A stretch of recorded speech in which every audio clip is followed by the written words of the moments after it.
ससन की क्या ये लाइफ की बेस्ट एवर फिजिक नहीं थी जो उन्होंने फीबो में दिखाई? फॉर श्योर ये सबसे ज़्यादा शार्प, सबसे ज़्यादा फुल, सबसे ज़्यादा हार्ड थे। इस चीज़ में अब कोई दोहराया नहीं रह गया कि क्रिस असीटो के क्लाइंट्स शाइन करने लग गए हैं। इन्हीं में से एक है ससन। ठीक इसी तरह हम देखते हैं डेरेक लंसफोर्ड को आर्नोल्ड में अपनी बेस्ट एवर परफॉर्मेंस निकाल करके देते हुए, वो भी क्रिस के क्लाइंट है। और साथ ही साथ हम कैसे भूल सकते हैं अली बिलाल को, वो भी बेस्ट एवर थे इसी आर्नोल्ड में। तो ठीक इसी तरह दोस्तों ससन ने भी इतनी दमदार परफॉर्मेंस निकाली कि प्री जजिंग में बीट कर दिया था एंड्रयू जैक्ट को फीबो चैंपियनशिप के अंदर, और सब लोग इंप्रेस हो गए इनके इस हार्ड पैकेज से, इस ड्राई और राउंड पैकेज से। अब हम सबको ये इंतजार था कि अगला शो कौन सा खेलने वाले हैं। इन्होंने क्लियर अनाउंस कर दिया कि मैं खेलूंगा दुबई और स्पेन। दोनों की डेट्स बता देता हूं। स्पेन होने वाला है जून 15 को और दुबई होने वाला है जून 20 को। लेकिन ससान ने अब ये बोल दिया कि इससे पहले भी एक और शो कोई ना कोई खेलेंगे। हम सबको पता है कि इससे पहले आता है मई का महीना, जिसके अंदर दबा करके 5 शोज होने जा रहे हैं, और इनमें से कोई ना कोई शो पक्की बात है ससान खेलेंगे, क्योंकि स्पेन प्रो ये खेलने को कह रहे हैं। उससे ठीक पहले आते ही सारे मई वाले शोज हैं। लीजन हो सकता है, कैलिफोर्निया, न्यूयॉर्क, पिट्सबर्ग, कोई भी शो हो सकता है। लेकिन सच में इस फिजिक ने जो ससान ने दिखाई, इसने काफी सारे लोगों को अपना फैन बना दिया, और अब लोग चाह रहे हैं इनको और कंपीट करते हुए देखने के लिए। तो बहुत जल्दी ये खुलासा कर देंगे किस शो में कंपीट करने वाले हैं, और मैं बिल्कुल इनका एक और बार ठीक यही पैकेज देखना चाहता हूं। इसके बाद हम चलते हैं दोस्तों अगले अपडेट पे। ये आ जाता है निक वॉकर के ऊपर। निक ने हाल ही में ये वाली बात बोली कि वो डेरेक लंसफोर्ड को बीट कर देंगे पिट्सबर्ग प्रो के अंदर, और ये कोई बहुत नई बात नहीं है। निक वॉकर की ओर से इस तरीके के कमेंट्स आते ही रहते हैं। निक ने पहले कई बार ओलंपिया बनने के दावे ठोके हैं, तो डेरेक लंसफोर्ड को हरा देंगे वो, ये कहना उनके लिए कौन सी बड़ी बात हो जाएगी। फिलहाल इन्होंने अपना एक ये अपडेट डाला था 4 दिन पहले का, वैसे तो ये अपडेट है, लेकिन इसके अंदर निक वॉकर आपको अलग तरीके से दिखाई देंगे और डेफिनेटली शो के लिए रेडी हो रहे हैं। तो बॉडी अभी थोड़ी सी डिफ्लेटेड साइड पे है, स्टेज पे पता लगेगा ये किस तरीके से दिखेंगे। खैर, निक के इस कमेंट पे डेरेक लंसफोर्ड से क्वेश्चन पूछा गया कि उनका क्या कहना है, और उन्होंने निक वॉकर के इस कमेंट के ऊपर कोई खराब जवाब नहीं दिया, बल्कि बहुत अच्छे तरीके से हैंडल किया इस बात को। डेरेक ने बोला कि अगर निक मेरे लिए ऐसा बोलते हैं कि वो हरा देंगे हम सबको, मुझे भी, तो ये स्पोर्ट के लिए ज्यादा अच्छा है, क्योंकि इस तरीके की बातों से खेल के अंदर रुचि बढ़ती है, लोगों का इंटरेस्ट और डेवलप होता है। पर डेरेक ने बोला रियल बात तो यह है कि मैं सिर्फ अपने ऊपर ध्यान देता हूं। उन्होंने ये भी बोल दिया कि ये मेरा इस तरीके का आंसर देना काफी ज्यादा डिप्लोमेटिक टाइप कहलाया जा सकता है, पर यह सच्चाई है। आप बॉडी बिल्डिंग में सिर्फ अपने ऊपर ही ध्यान दे सकते हो, तभी अपनी पोजीशन ऊपर लेकर के जा सकते हो, क्योंकि दूसरे की बॉडी खराब करवाना आपके हाथ में नहीं है। तो अपनी बॉडी के ऊपर ही ध्यान दे करके आप अपना गेम चेंज कर सकते हो, और इसी तरीके से डेरेक लंसफोर्ड का प्लान है इस साल एक के बाद एक शोज खेलते रहने का और जीतते रहने का। डेरेक हर एक चीज को अगर आप दोस्तों गौर करोगे तो बहुत सही वे में हैंडल करते हैं। बीइंग अ चैंपियन, एक रिप्रेजेंटेटर इस स्पोर्ट का होने के नाते, वो ना चीजों को पोलाइटली भी हैंडल करते हैं, और जब प्रैक्टिकल जवाब देने की बात आती है तो प्रैक्टिकली जवाब भी देते हैं। पिछले साल जब डेरेक को बोला गया था प्रेस कॉन्फ्रेंस में कि ट्रैश टॉक करो, ट्रैश टॉक मतलब उल्टी सीधी बात करो दूसरे एथलीट्स के लिए और उनको डाउन करके अपने आप को ऊपर उठाने की कोशिश करो, तो डेरेक ने क्लियर बोल दिया था कि इससे क्या फायदा होने वाला है।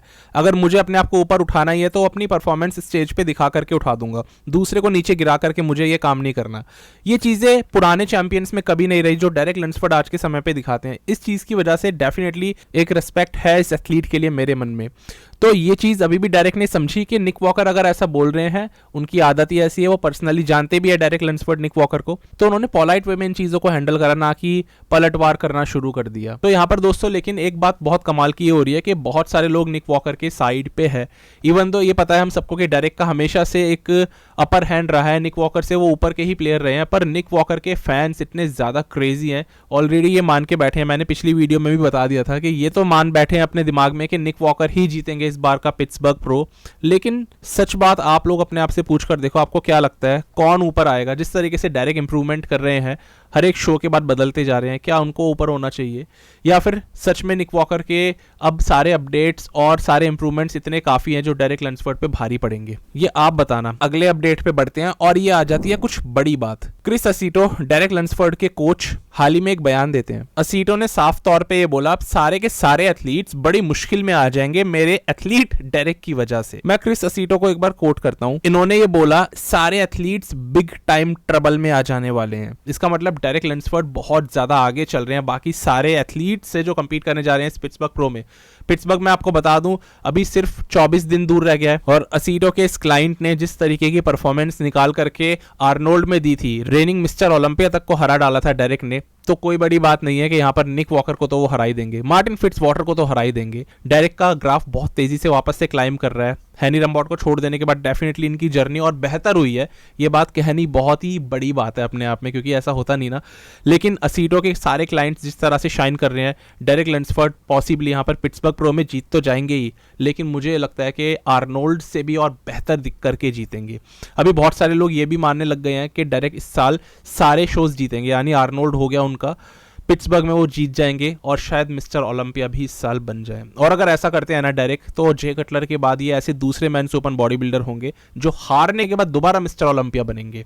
सिर्फ जे कटलर ही ऐसा कर पाए थे, 2008 में हारे थे और 2009 में वापस जीत गए थे। अब हो सकता है डायरेक्ट भी ऐसा कर दे और ये बहुत कमाल होगा। लेकिन सारी बात ये कि क्या क्रिस असीटो की इस बात पे भरोसा किया जा सकता है? कहीं ऐसा तो नहीं कि अपने एथलीट के लिए बायस्ड होकर के वो ये वाली बात कह रहे हो, क्योंकि कोई भी कोच होगा अपने एथलीट की तो साइड लेगा।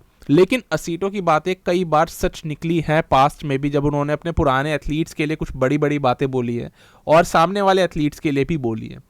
तो मैं थोड़ा भरोसा कर सकता हूँ। आप लोग असीटो की बातों को कितना सीरियसली लेते हो मुझे जरूर बताना। और मेरे पास भरोसा करने की एक वजह और है, जैसे मैंने बताया इनके इस साल के रिजल्ट्स बहुत तगड़े रहे हैं, इनके तीनों एथलीट के, जिनकी बातें मैंने इससे पहले वाले अपडेट में कर दी थी, तो इन्होंने रिजल्ट डिलीवर करे हैं, सिंपल। अब दोस्तों अगला अपडेट वो जिसके लिए अभी तक आप लोग इंतजार कर रहे होंगे पर आपसे हो नहीं रहा होगा, मुझे पता है, ये आ जाता है बिग रैमी के ऊपर। आखिरकार बिग रैमी की कोई तो न्यूज निकल के हमारे सामने आई। फाइनली एक इंटरव्यू के दौरान रैमी से ये क्वेश्चन पूछा गया कि आखिर वो कब ओलंपिया में खेलने आएंगे, तो रैमी ने बोला वो आना चाहते हैं, लेकिन वो आएंगे वापस कंपीट करने बिना किसी इशू के चलते। अगर जरा सी भी कोई प्रॉब्लम हुई तो उनका आना बहुत मुश्किल है। रैमी ने ये वाली बात अभी क्लियर करी है कि उनके मसल्स में इश्यूज अभी भी परसिस्ट करते हैं। वो प्रॉब्लम्स जो उनकी बैक में हमें दिखाई दे रही थी, उनके थाइस के अंदर जो डेंट्स आ गए थे, उनकी चेस्ट खराब होने लग गई थी, उनके ट्राइसेप्स जाने लग गए थे, वो प्रॉब्लम्स अभी तक भी है और जब तक वो प्रॉब्लम रहेंगी तो ये आएंगे नहीं।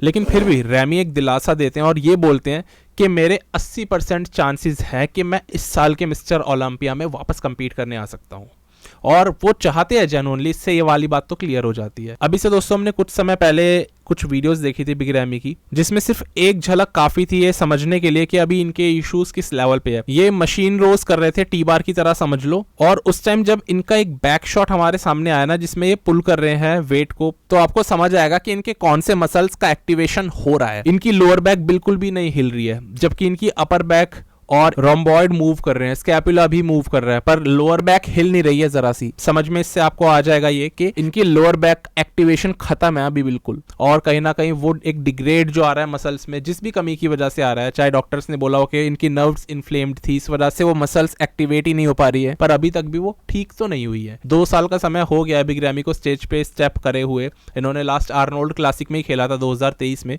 और उसके बाद से अभी तक ये कंपीट करने के लिए नहीं आ पाए। ऑल्दो आप ये देखो कि रैमी एक बहुत अच्छी शेप में है, इनकी बॉडी की वेस्कुलरिटी से आपको ये चीज समझ में आएगी, ये बहुत बढ़िया कंडीशनिंग में चल रहे हैं, ड्राई चल रहे हैं, शोल्डर्स में अभी भी मास बहुत है, बॉडी की उन जगहों पे अभी भी मास है जहां पर कि ये स्ट्रांग है। कुल मिलाकर के बिग रैमी ने साइज लूज नहीं करा है, तो इसीलिए ये नजर आता है कि ये ट्रेनिंग तो बहुत अच्छे से कर रहे हैं और ऑलमोस्ट उसी वाले रूटीन पे है जहां पर कि एक प्रॉपर कंपीट करता हुआ बॉडी बिल्डर होता है। लेकिन बॉडी में अभी भी खामियां होने के कारण ये आ नहीं पा रहे हैं। इन्होंने ये बोला कि जब तक मैं स्ट्रांग नहीं हो जाऊंगा पहले की तरह से, जैसे मैं पहले फील करा करता था, तब तक मैं नहीं आऊंगा। कुल मिला के बॉडी बिल्डिंग गेम है दिखावे का, जब तक वो मसल्स प्रॉपरली वहां पर नहीं आ जाएंगी उस जगह पर दिखाने के लिए, तब तक बिग रैमी हमें नहीं दिखेंगे चढ़ते हुए स्टेज पे, क्योंकि एक मिस्टर ओलंपिया होने के नाते वो सिर्फ कंपीट करने के लिए तो नहीं चढ़ेंगे ना, वो अब चढ़ेंगे तो फॉर श्योर टॉप 5 में कहीं ना कहीं प्लेस होने के लिए चढ़ेंगे, और वो होना अब मुश्किल लगता है। माहौल बहुत कॉम्पिटिटिव हो चुका है अभी। बिग रैमी ऑल्दो बहुत अच्छा साइज मेंटेन कर रहे हैं, लेकिन फिर भी खामियां इतनी है कि इस गेम से वो कहीं ना कहीं पीछे होते जा रहे हैं। मुझे रैमी के इस साल आने के चांसेस, अब जो उन्होंने बोला 80%, तो मैं 80% ही मान के चलूंगा, अपनी तरफ से कुछ प्रिडिक्ट नहीं करूंगा, क्योंकि ये उनकी कॉल है। उनको सच में अगर ऐसा लगेगा कि वो ठीक हो रहे हैं तब तो वो आ जाएंगे, लेकिन लगने में और सच में ठीक होने में बहुत फर्क होता है। अगर रैमी को ये लगेगा भी कि चलो मैं खेल के देखता हूँ, एक ट्राई देता हूँ, और बॉडी में हुई प्रॉब्लम्स, तो भी वो डूबेंगे, और डेफिनेटली फैंस का उनको सपोर्ट मिलेगा, तो ऐसे में शायद वो एक बड़ा स्टेप उठाए और ओलंपिया में इस साल कंपीट करने के लिए उतर आए एनी हाउ, और फिर स्टेज से रिटायरमेंट ले ले। ये भी एक पॉसिबिलिटी हो सकती है। जो भी हो, रैमी अभी भी अच्छे दिख रहे हैं, हेल्दी दिख रहे हैं, हमें उनके फैंस उनका बेसब्री से इंतजार कर रहे हैं, इसमें कोई दोहराए नहीं है। आज के लिए दोस्तों इतना ही था, मिलते हैं एक नई वीडियो में एक नए टॉपिक के साथ, तब तक के लिए स्टे ट्यून्ड, गुड बाय, शुक्रिया।